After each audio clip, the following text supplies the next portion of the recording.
Superfast ન્યૂઝની શરૂઆત કરી। જમ્મુ કાશ્મીરના ઉધમપુરમાં એનડીઆરએફના જવાનોએ કર્યો યોગાભ્યાસ। એનડીઆરએફ બટાલિયનના શ્વાને પણ જવાનો સાથે યોગ કર્યા। એર ઇન્ડિયાની ફ્લાઇટ રદ થવાનો સિલસિલો યથાવત। આજે એક જ દિવસમાં 8થી વધારે ફ્લાઇટ રદ થઈ। મેન્ટેનન્સ અને ઓપરેશનલ કારણો આપી ડોમેસ્ટિક અને ઇન્ટરનેશનલ ઉડાન રદ કરાઈ।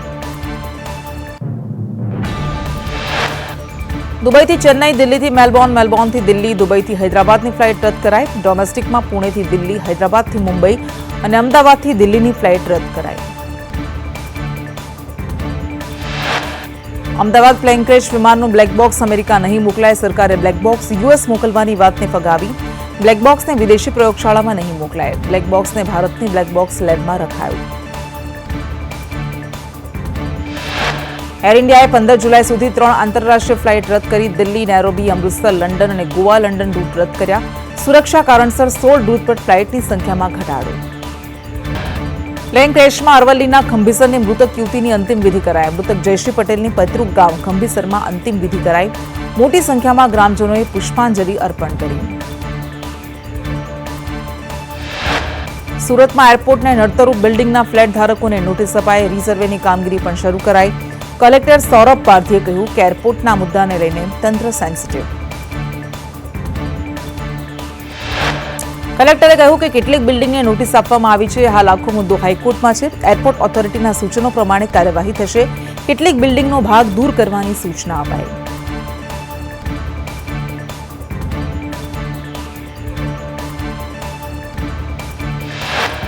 જામનગરમાં શિક્ષકને સસ્પેન્ડ કરાતા વિદ્યાર્થીઓએ અનોખી રીતે વિરોધ પ્રદર્શિત કર્યો। મનપાની શાળા નંબર 18માં શાળાના વિદ્યાર્થીઓએ સામૂહિક રજા પાડી। શિક્ષક રામગોપાલ મિશ્રાના સમર્થનમાં વિદ્યાર્થીઓ।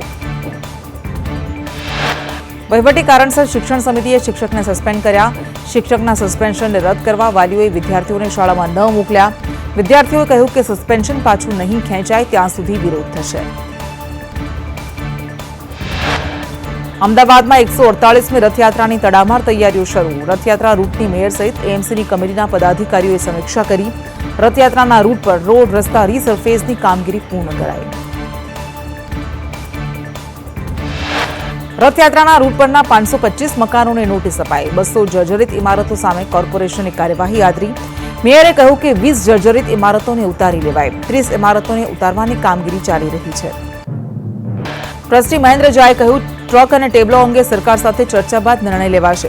રથયાત્રા મનોરંજનની યાત્રા નથી પરંતુ ભગવાન જગન્નાથની ભક્તિનો અવસર છે।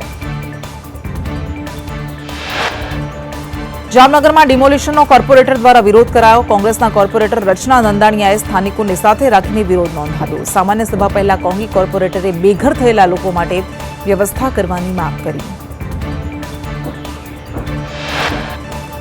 છોટાઉદેપુરમાં નસવાડીમાં વિકાસના નામે મીંડું। ખેંદા ગામમાં કાચા રસ્તા હોવાથી સગર્ભાને હોસ્પિટલ લઈ જવામાં મુશ્કેલી પડી। વાહન ચાલી ન શકતા સગર્ભાને ઊંચકીને દવાખાને લઈ જવાની ફરજ પડી। સગર્ભાને હોસ્પિટલ લઈ જવા માટે પરિજનો જીપમાં લઈને નીકળ્યા પરંતુ કાચો રસ્તો હોવાથી જીપ ન ચાલી શકી અને સગર્ભાને જોડીમાં લઈ જવી પડી। અગાઉ કલેક્ટર પણ આ જ રસ્તે ફસાયા હતા। સુરતના ઉધના ઝોન એના વિસ્તારોમાં રિપેરિંગની કામગીરીને કારણે 23 જૂને પાણી વિતરણ બંધ રહેશે। ચીકુવાડીમાં નવી 40 લાખ લીટરની ટાંકી બનશે। નવી ટાંકીને હાલની અંડરગ્રાઉન્ડ ટાંકી સાથે જોડાશે। સુરતમાં આ વર્ષનો લેપ્ટોસ્પાયરોસિસનો પહેલો કેસ નોંધાયો। બારડોલીની યુવતીને લક્ષણ દેખાતા સારવાર અર્થે નવી સિવિલમાં દાખલ કરાઈ। વર્ષ 2024માં 22 દર્દી નોંધાયા હતા જેમાંથી 5 દર્દીના મોત થયા હતા। મોરબી જિલ્લાના 40 ગામમાં રવિવારે મતદાન યોજાશે। જિલ્લાના કુલ 79માંથી 40 મથક સંવેદનશીલ। ચૂંટણી માટે 29 આરઓ, 29 એઆરઓની નિમણૂક કરવામાં આવી। ગ્રામ પંચાયતની ચૂંટણી માટે 15 ઝોનલ ઓફિસરની નિમણૂક। તો વાંકાનેરમાં 34, માળિયામાં 3, હળવદમાં 13, ટંકારા 6 સહિત મોરબી તાલુકામાં કુલ 23 મતદાન મથકો ઊભા કરાયા। સુરતના ભટારમાં ચૈતન્ય એપાર્ટમેન્ટના 3જા માળે આગ લાગી। 3જા માળે આગ લાગતા નાસભાગ મચી।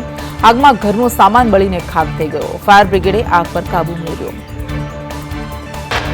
સુરતમાં વેપારી પાસેથી ડ્રગ ઝડપાવવા મામલે ખુલાસો। તપાસમાં ખુલાસો થયો કે ભાગીદારે તરકટ રચીને વેપારીને ફસાવ્યો। વેપારીના ભાગીદાર અને પોલીસની ચેટ મળી આવી।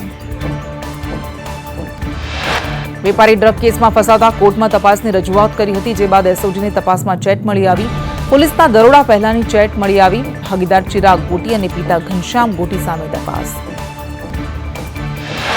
સુરતના ગોડાદરામાં યુવાનની હત્યાનો ભેદ ઉકેલાયો. પાન પાર્લર પર છરીના ઘા ઝીંકી મયુર પાટીલની હત્યામાં 2 સગીર સહિત 4 આરોપીની ધરપકડ. રાજા મહંતો અને આદિત્યસિંહ રાજપૂતની ધરપકડ કરાઈ.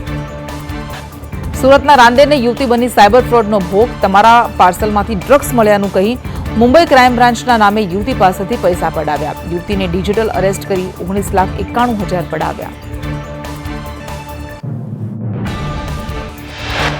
શિક્ષકે ઉશ્કેરાઈને વિદ્યાર્થીને માર માર્યો. શિક્ષકે વાલી સાથે પણ મારામારી કર્યાનો આક્ષેપ. શાળાના ટ્રસ્ટી પંકજ જાનીએ કહ્યું, સમગ્ર ઘટના નિંદનીય. શિક્ષક સામે તપાસ બાદ પગલાં લેવાશે. રાજ્યમાં આજે સાર્વત્રિક ભારે વરસાદની આગાહી. વલસાડ, નવસારી, ડાંગ, ભરૂચ, સુરત અને તાપી જિલ્લામાં ઓરેન્જ એલર્ટ. તો મહીસાગર અને દાહોદમાં પણ ઓરેન્જ એલર્ટ અપાયું. અમદાવાદ અને ગાંધીનગર, વડોદરા, આણંદ અને ખેડામાં યલો એલર્ટ જાહેર કરાયું. તો ભાવનગર, અમરેલી અને ગીર સોમનાથમાં પણ યલો એલર્ટ. અન્ય જિલ્લાઓમાં સામાન્ય વરસાદ રહેશે. જસદણ શહેર અને ગ્રામ્ય વિસ્તારમાં ધોધમાર વરસાદ. આટકોટ અને જસદણ સહિતના વિસ્તારોમાં વરસાદથી ખેડૂતોમાં ખુશી. ધોધમાર વરસાદથી રસ્તા પર પાણી વહ્યા. છોટાઉદેપુરના શિથોલ ગામે ભારત નદીના ભારે પ્રવાહમાં ટ્રેક્ટર તણાયું. નદીમાંથી રેતી ભરતી વખતે ટ્રેક્ટર નદીના ધસમસતા પ્રવાહમાં તણાયું. સદનસીબે ઘટનામાં કોઈ જાનહાનિ નહીં. રાજ્યમાં વરસાદથી જળાશયોમાં પાણીની આવક. વરસાદના નવા નીર આવતા 14 ડેમ હાઈ એલર્ટ પર મુકાયા. 11 ડેમ એલર્ટ પર, 9 ડેમ વોર્નિંગને લઈ જાહેર કરાયા. રાજ્યના 9 ડેમ સંપૂર્ણ ભરાયા. 25 ડેમ 70%થી વધુ ભરાયા. તો 22 ડેમ 50%થી 70% સુધી ભરાયા. 56 ડેમ 25%થી 50% અને 94 ડેમ 25%થી ઓછા ભરાયા. રાજ્યમાં અત્યાર સુધી સિઝનનો 13.98% વરસાદ. સૌથી વધુ સૌરાષ્ટ્રમાં 20%થી વધારે વરસાદ. તો ઉત્તર ગુજરાતમાં સૌથી ઓછો 8% વરસાદ વરસ્યો.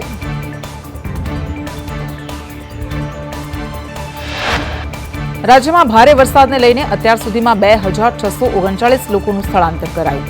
ભાવનગરમાં સૌથી વધુ 2,308 લોકોનું સ્થળાંતર.